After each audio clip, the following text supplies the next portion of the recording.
రుద్ర. నేత్ర, రా కూర్చో కూర్చో. ఏంటిలా వచ్చావు? ఏం చేస్తున్నావు? ఇదిగో నా భర్త ఫోటోని తనివి తీరా చూసుకుంటున్నాను. చాలా అందంగా ఉంటాడు కదా భరత్. నేత్ర, నీకో విషయం చెప్పనా? నేను భరత్ని ఫస్ట్ టైం చూడగానే లవ్లో పడిపోలేదు. తనతోటి కొంత దూరం ట్రావెల్ చేసిన తర్వాత అతని మంచితనాన్ని చూసి పడిపోయాను. నువ్వు తప్పు చేస్తున్నావని నీకు నిజంగా అనిపించడం లేదా? ఏంటి నేత్ర, నాకు మళ్ళీ క్లాస్ పీకాలనొచ్చావా?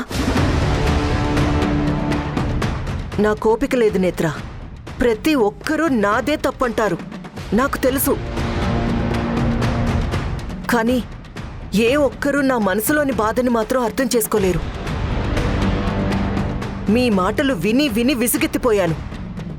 ఇక వినే ఓపిక నాకు లేదు నేత్ర. ప్లీజ్ ఈ టాపిక్ నా దగ్గర తీసుకురాకు. సరే రుద్ర, భరత్ గురించి టాపిక్ నేను తీసుకురాను. కానీ నాకు సంబంధించిన విషయం నీతో మాట్లాడచ్చా? నీకేమైందే? ఏమైందా? నీ వల్ల నా జీవితంలో పడకూడని మాటలన్నీ పడుతున్నాను. చంద్రిక వచ్చి ఒక్కో మాట అడుగుతుంటే నా దగ్గర సమాధానం లేదు. ఎందుకంటే నేను చేసింది తప్పు అని నాకు క్లియర్గా కనిపిస్తోంది. అలాంటప్పుడు నన్నేం మాట్లాడమంటావు? నువ్వు చేసిన దాంట్లో తప్పే ఉంది నేత్ర. ఒక ఫ్రెండ్గా నాకు సహాయం చేశావు. నువ్వే కాదు, నీ స్థానంలో ఎవరున్నా అలాగే చేస్తారు. ఎవరిదాకో ఎందుకు? నీ ప్లేస్లో చంద్రిక ఉండుంటే ఇంతకంటే ఎక్కువ సాయం చేసేది.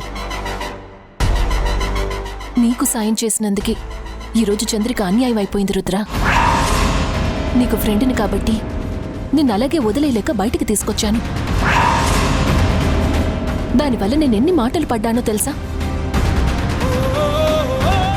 నా జీవితంలో ఎవ్వరితోని అన్ని మాటలు పడలేదు. కేవలం నీ వల్లే ఇన్ని తిట్లు తింటున్నాను. అయితే ఇప్పుడు నన్నేం చేయమంటావు? నీకు జరిగిన దానికి నేను సారీ చెప్తాను. అంతకు మించి నేనేం చేయగలను చెప్పు?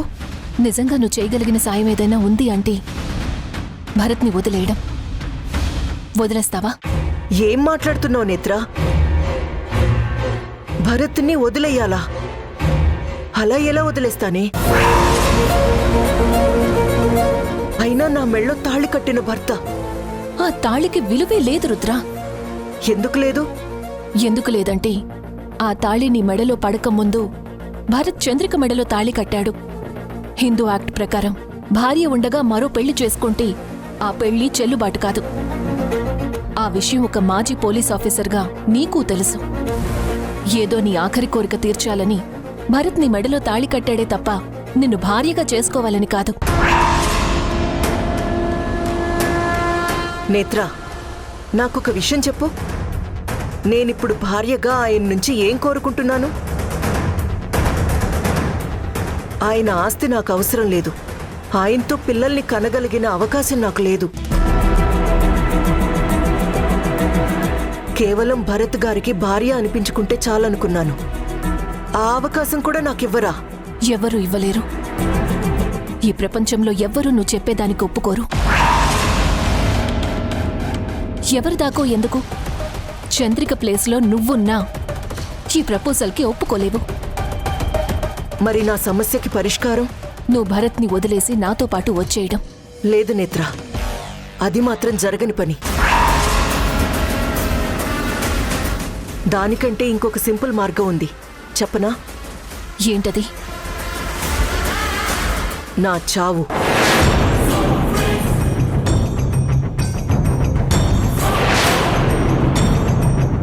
అవును నేత్ర, ఒకప్పుడు భరత్ నాకు దక్కడనే బాధలో నేను సూసైడ్ చేసుకోవడానికి ప్రయత్నించాను. భగవంతుడు నన్ను బతికించి నీ ద్వారా నా మెళ్ళో ఈ తాళి పడేలా చేశాడు. ఇప్పుడు ఈ తాళిని తీసేసి నా భర్తకి దూరం అయ్యే బదులు మీలో ఎవరైనా సరే నా ప్రాణం తీసేసి పుణ్యం కట్టుకోండి. రుద్ర, అవును, నా అంతట నేను భరత్ని వదులుకోను. అలాగని ఇదివరకులాగా చచ్చేంత ధైర్యం కూడా నాకు లేదు. అది కాదు రుద్ర. ప్లీజ్ నేత్ర, ప్లీజ్ నన్ను అర్థం చేసుకో. ఇంతకు మించి నేనేం చెప్పలేను.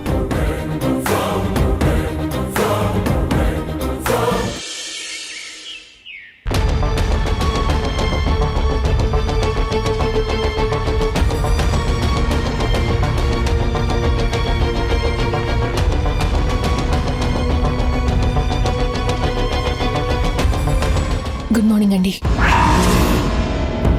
ఆగండి, మీరు అలా వెళ్ళిపోతే ఎలాగండి? మీతో మాట్లాడాలని వచ్చాను. ఒక్క 2 minutes. నీతో మాట్లాడాల్సిన అవసరం నాకు లేదు. ఆ, అసలు నీకేం కావాలి?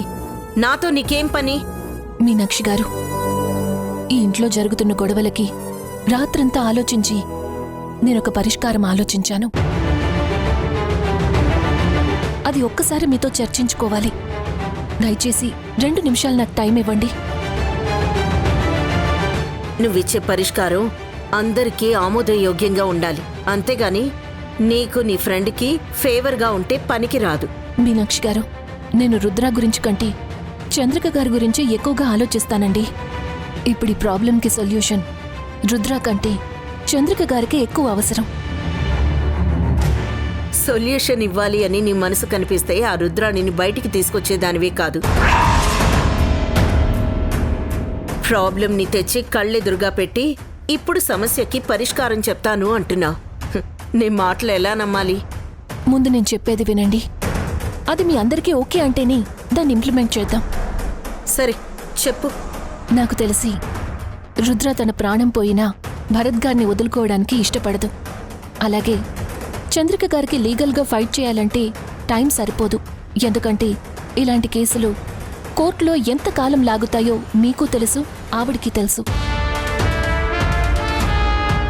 అది తేలే లోపల ఇక్కడ ఏదైనా జరగచ్చు. రుద్ర మనస్తత్వం ఎలాంటిదో నాకంటే మీకే బాగా అనుభవం ఉంది.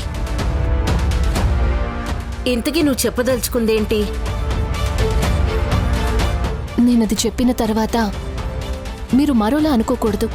అరే, ముందు నువ్వేం చెప్పదలుచుకున్నావో అది చెప్పు. ఆ తర్వాత ఏమనాలో ఏమనకూడదో నేను ఆలోచిస్తాను. ఏం లేదండి, భరత్ చంద్రికలు విడిపోవాలని రుద్ర కోరుకోవడం లేదు. వాళ్ళెప్పటికీ కలిసుండాలనేది తన ఉద్దేశం. వాళ్ళెప్పటికీ కలిసే ఉంటారు. వాళ్ళిద్దరి మధ్యలో రుద్రాణి వచ్చి చేరింది కదా. తను బయటికి వెళ్ళిపోతే వాళ్ళు చాలా హ్యాపీగా ఉంటారు. కానీ తను వెళ్ళడానికి ఒప్పుకోవట్లేదు కదా. చనిపోవడానికైనా సిద్ధంగా ఉంది. కానీ భరత్ గారికి దూరం అవ్వడానికి ఇష్టపడ్డం లేదు. అందుకని అందుకని భరత్ గారు చంద్రికతో పాటు